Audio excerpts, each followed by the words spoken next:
You think you know the French Revolution? You think of the guillotine, don't you? That huge, intimidating blade. Ditch the machine. I'm going to introduce you to one of the craziest executions of all time, and carried out by a mob with their own hands. This is the tale of Princess de la Balle, Marie Antoinette's closest friend. What a mob did to her on September 3rd, 1792 is unbelievable. We're going to reveal the 100% fact-checked details of her murder and lay bare the stomach-churning myths that many people still believe. This is a tale of unhinged loyalty, sheer fear, and how quickly a human being can become a hate symbol that has to be eliminated. Before she was public enemy number one, she was an individual living the wildest life you can think of. Marie-Thérèse Louise de Savoie-Carignan was born in Italy in 1749 to an extremely wealthy family. She was 17 when she was married to the prince, the Long Ball, who possessed one of the largest fortunes in France. But here's the insane part. Her own husband died within a year, making her a widow at the age of 18. That tragedy took her directly into the French court of Versailles, where she met another young foreign woman named Marie Antoinette. Their bond was immediate and legendary in a palace full of phonies. They were the genuine article. When Marie Antoinette ascended to the throne, she appointed Lamballe the enormous responsibility of superintendent of her household. This was a biggie. Lamballe was more than staff. She was family, but that devotion was an outrageous price tag. When people began to despise Marie Antoinette, they despised her friends as well. They published these revolting, vile pamphlets that blamed the Queen's advisors for everything. They manipulated her close friendships with women, such as Lamballe, into salacious gossip about illicit love affairs, which only made the public more irate.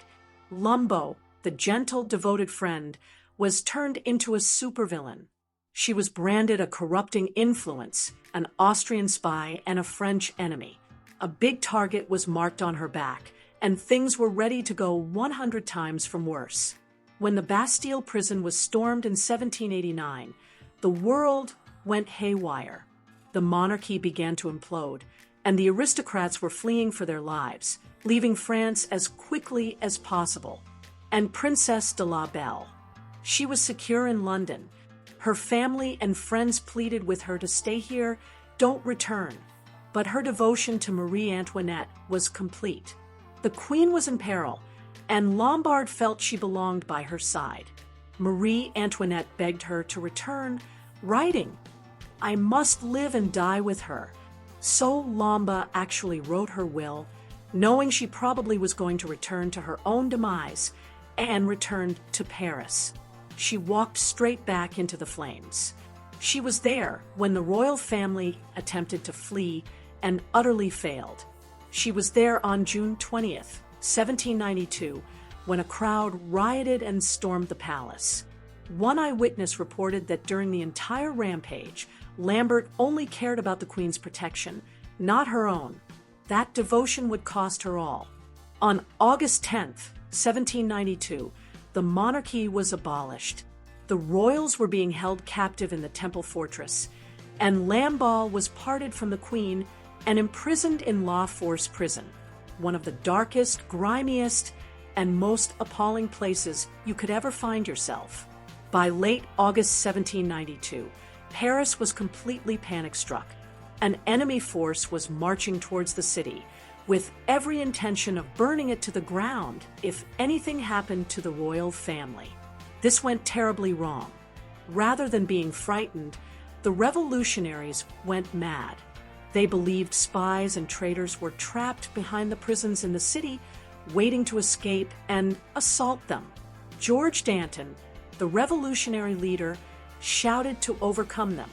"We must dare. Dare again. Always dare. And France is delivered." That boldness became a beast. The killing started on September 2nd. For 5 consecutive days, mobs besieged the prisons and began one of the largest killing sprees you have ever witnessed. This is today referred to as the September massacres. They pulled men and women from their cells, conducted 10-second mock trials, and then hacked them limb from limb in the courtyards. The streets ran literally red with blood. And where was Princess de la Belle? Caught in the middle of it all, hearing the screams from the outside. She was not any ordinary prisoner. She was the prize. She was everything the mob loathed. It was only a matter of time before they turned up. On September 3rd, on the morning of that day, they turned up for her. 2 guards entered her cell. The murders had continued throughout the night. Now it was her turn to stand before the alleged tribunal. This was no court. It was a joke. It was just a couple of guys who sat around a blood and wine-stained table. They were there to determine who lived and who died in seconds. When Lambert entered, she almost fainted when she looked at the stacks of dead bodies in the courtyard. They questioned her for a bit, and she remained entirely serene. Then there was the ultimate test. They informed her, swear for freedom and equality and loathing for the Queen and the King. This was her one shot at staying alive. And she refused. She said to them, "I will gladly swear for the first one, but I cannot swear for the second. It is not in my soul." A man beside her whispered, "Swear. If you don't swear, you are dead." But she would not betray her friend. Another version states, "She merely told them whether I die sooner or later makes no difference to me. I have made the sacrifice of my life." The verdict was immediate. The judge declared, "Let Madam be released from prison." It was like she was free. Right? Wrong. It was a code word. It was the cue for the waiting mob outside. It meant she is yours. She was bundled through the door, directly into her assassins the moment she was shoved out into the courtyard. It was sheer butchery. The ground was a blood-stained slaughterhouse littered with bodies. A mob, their faces contorted in anger, closed in on her. This is where the story really gets insane. And there's been a lot of separating between what actually happened and the wild rumors. And yet, even with what's verified, this movable history is unbelievable in some ways. What we do know for sure is that she was murdered by the mob. Eyewitnesses saw a little lady in white standing alone for a split second. Then the first blow from a pike or from a hammer hit her in the back of the head. Her cap was struck from her head and blonde hair streamed down. She was struck on the forehead once more. She collapsed onto the ground. What followed was raw insanity. The crowd descended upon her, stabbing and bludgeoning her to death with pikes and sabers. It was brutal, lawless, and it was fast, but they did not stop. They beheaded her. This was the ultimate act of humiliation. They stripped her body naked and left her naked in the street. Her body was never officially found. These are the tough, undisputed facts. She was beaten to death and decapitated for not betraying her friend. The truth is horrific, but what the mob did after that, and the myths that arose from it, are worse than that in some way. Before we pick up the gruesome path of what happened next and separate the stomach-churning facts from the even more sensational fictions, consider clicking that subscribe button. Your support helps us investigate these dark corners of history, and you won't want to miss what comes next. The murder wasn't enough. The mob used her as a weapon.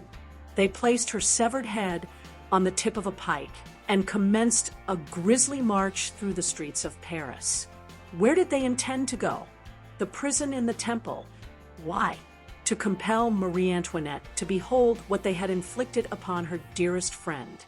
It was pure psychological warfare.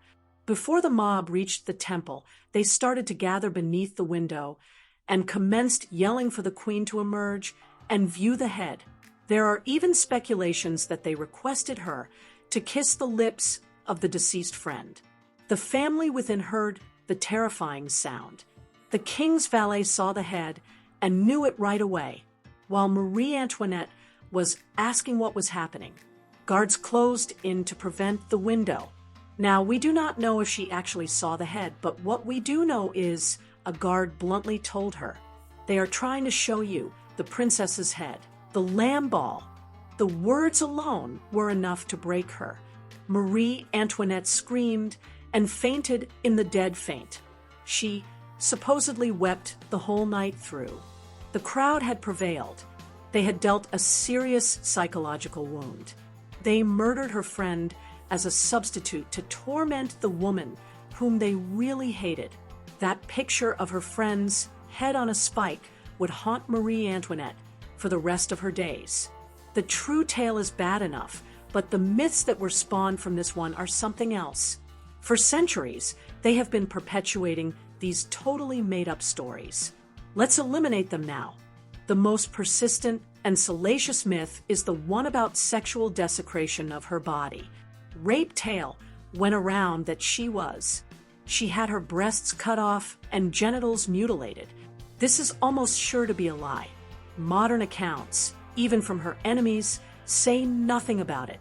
These horrific details were fabricated later on, partly in royalist propaganda, in an attempt to represent the revolutionaries as man-like beasts.